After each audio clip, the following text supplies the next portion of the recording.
भारत स्वाभिमान यात्रा की तीसरे चरण के दौरान कल दुर्ग, भिलाई, दल्ली, राजहरा में हमने 3 मुद्दे उठाए। एक, जल, जंगल, जमीन और भू संपदाओं के सवालों और मुद्दों को लेकर के जो आदिवासी हमारे भाई संघर्ष कर रहे हैं, हम उस संघर्ष के समर्थक हैं, उससे सहमत हैं, लेकिन लड़ाई लोकतांत्रिक और अहिंसात्मक तरीके से लड़ी जानी चाहिए। क्योंकि काला धन, भ्रष्टाचार और इस अन्यायपूर्ण भ्रष्ट व्यवस्था के साथ साथ बहुत बड़ा मुद्दा इस देश में भू संपदाओं की लूट। काले धन का भी वही बहुत बड़ा स्रोत है, भ्रष्टाचार का भी वही बड़ा स्रोत है, और इस भ्रष्ट व्यवस्था का भी वह बहुत बड़ा स्रोत है। इस पर हमने चोट की और इसीलिए हमने छत्तीसगढ़ को चुना। दूसरी हमने बात उठाई कि आजादी के इन 64 वर्षों के बावजूद भी देश के जो अंतिम व्यक्ति हैं, चाहे वो मजदूर, श्रमिक हैं या किसान हैं, उनको आज तक न्याय नहीं मिल पाया।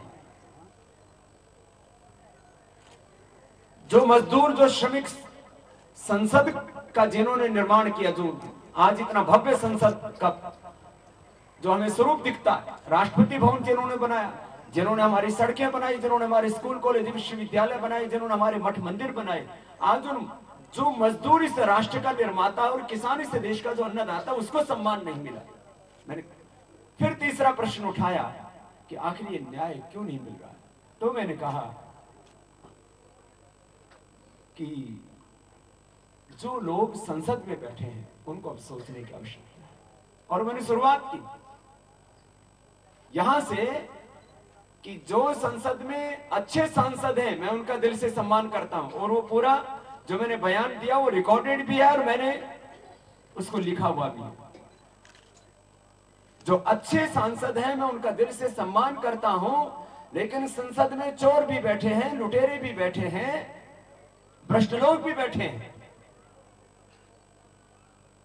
उनसे संसद को बचाना है और अच्छे लोगों को वहां पर भेजना। जो मैंने बात कही तथ्यों के साथ, उसी सत्य को चुनाव आयोग कहता है तो आपत्ति नहीं होती है। चुनाव आयोग में स्वयं 182 लोगों ने हलफनामा देकर के ये कहा है कि हम पर हत्या के और भ्रष्टाचार के और दूसरी तरह के केस चल रहे हैं। माना कि कुछ लोगों के ऊपर राजनीतिक साजिश के तहत भी केस लगाए जाते हैं,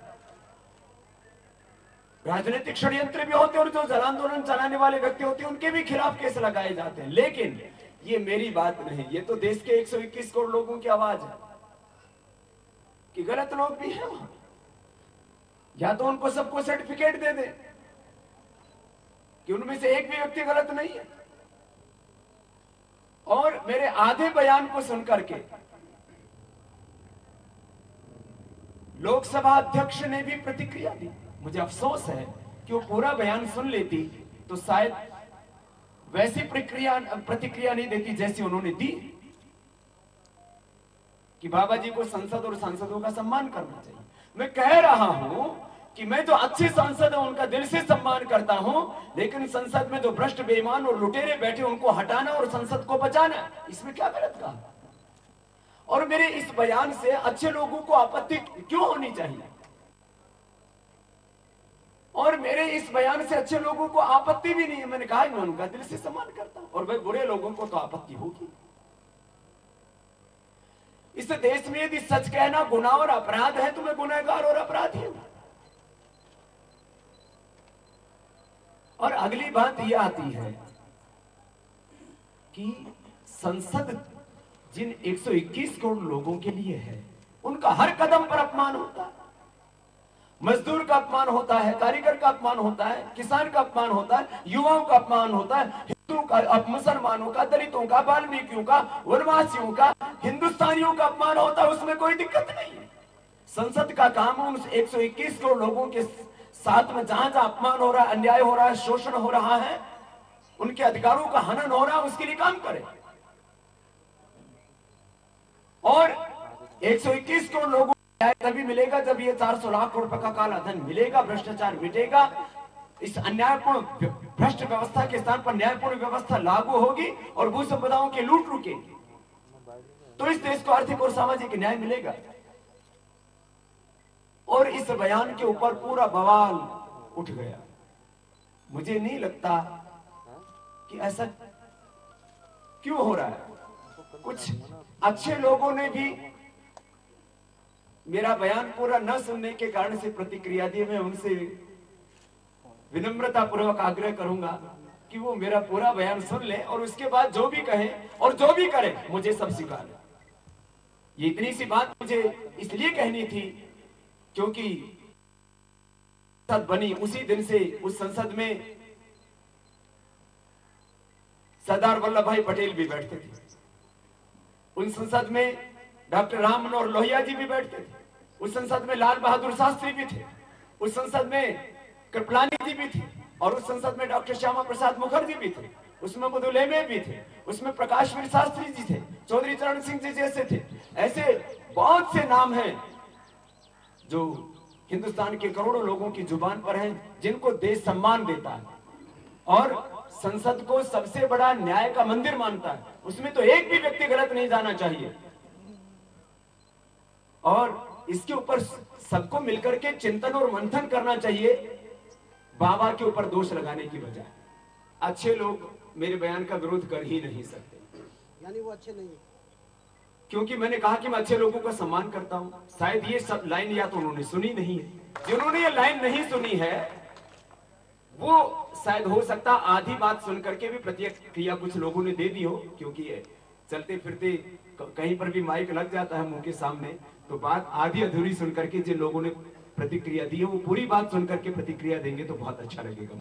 हमने यदि जिंदगी में बचपन से लेकर के आज तक कुछ भी गलत किया हो या कुछ भी गलत कहा हो तो जो कानून में सजा लिखी है उससे हमको लाख गुना सजा दे दो, हमें सब स्वीकार है। और यदि जो मैं कह रहा हूं वो वाजिब है, वो जायज है, वो लोकतांत्रिक है और वह सच है, तो जो मैं कह रहा हूं वो होना चाहिए। चाहे काले धन को लेकर के, चाहे भ्रष्टाचार को लेकर के, चाहे वो व्यवस्था परिवर्तन को लेकर के, भू समुदायों की लूट को लेकर के, या संसद के बारे में, सांसदों के बारे में, उनके आचरण के बारे में जो मैंने कुछ कहा है उसमें कुछ भी तो गलत नहीं है। हम अपने बयान पर पूरी तरह से कायम हैं और मैं ही इस बात को नहीं कह रहा हूं कि मैंने सच कहा है। मेरे साथ हिंदुस्तान के सभी ईमानदार लोग सहमत हैं कि भाई हम अच्छे लोगों का सम्मान करते हैं, तो इसका मतलब ये लोग गलत लोगों का जबरदस्ती सम्मान करवाएंगे हमसे। जिन लोगों ने इस देश में तक जितने भी पाप हुए हैं, अब रामलीला मैदान में रात को 12 बजे जिन लोगों ने निर्दोष देशभक्तों पर गोलियां बरसाई और बहन राजबाला की मृत्यु तक करवा दी, वो हैवान और शैतान नहीं तो क्या वो देवता है, भगवान है? क्या कहेंगे उनको? जागो उठा है देश ये सारा, दृढ़ संकल्प की बारी है। स्वाभिमान जगा भारत का, नवयुग की तैयारी है। स्वाभिमान जगा भारत का, नवयुग की तैयारी है। भ्रष्टाचार को अब न सहेंगे, सदाचार की बारी है। भ्रष्टाचार को अब न सहेंगे, सदाचार की बारी है। स्वाभिमान जगा भारत का, नवयुग की तैयारी है। स्वाभिमान जगा भारत का, नवयुग की तैयारी।